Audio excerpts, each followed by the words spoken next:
ప్రియులారా, మిమ్మల్ని అందరినీ ఈరోజు నీ చాప్టర్ ఇంకా క్లోజ్ కాలేదు అనే అంశమును ధ్యానించడానికి ప్రేమతో ఆహ్వానిస్తున్నాను.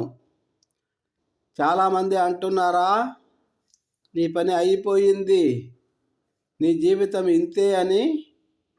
మీరు కూడా ఇంకా నా వల్ల కాదు, అంతా ముగిసిపోయింది అని ఫిక్స్ అయిపోయారా? అయితే ఆగండి.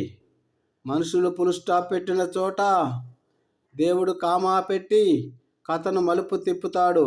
హల్లెలూయా, హల్లెలూయా, ఆమేన్. ఉదాహరణ, ప్రియులారా, ఇజ్రాయెల్ పరిస్థితిని చూడండి.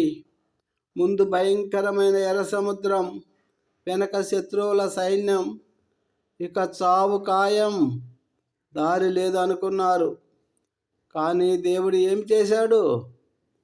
లేని చోట దారిని సృష్టించాడు. సముద్రాన్ని రెండుగా చీల్చి నడిపించాడు.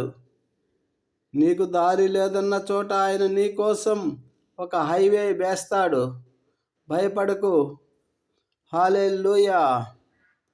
మిత్రమా, బైబిల్ సెలవిస్తుంది, నేను అరణ్యములో మార్గమును, ఎడారిలో నదులను కలుగు చేయుచున్నాను. యెషయా 43:19. అవును మిత్రమా, నీకు ఎడారి లాంటి పరిస్థితి ఎదురైనా అక్కడే ఆశీర్వాదపు ఊటలను ఆయన పుట్టిస్తాడు.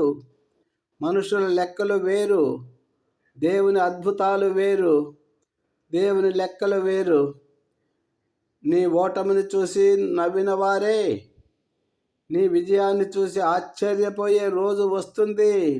నమ్ము, విశ్వసించు. హల్లెలూయా, హల్లెలూయా. మిత్రమా, ధైర్యము కోల్పోవద్దు. నీ చరిత్రను రాసేది లోకము కాదు, నిన్ను సృష్టించిన దేవుడే. ఆయన సంతకం పెట్టే వరకు నీ కథ ముగియదు. దేవుడు నీకిచ్చిన వాగ్దానాన్ని నెరవేర్చడానికి సిద్ధంగా ఉన్నాడు.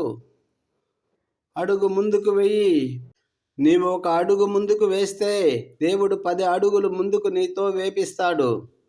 ముగింపు, ఈరోజే నీ జీవితంలో ఒక కొత్త అధ్యాయం మొదలవబోతుంది మిత్రమా.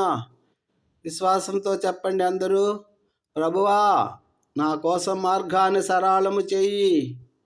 యేసయ్య నామములో వేడుకుంటున్నాము తండ్రి, ఆమేన్. దేవుడు మిమ్మల్ని దీవించునుగాక, ఆశీర్వదించునుగాక, హెచ్చించునుగాక. ఆమేన్, ఆమేన్. Thank you Jesus. God bless you all. Have a nice day.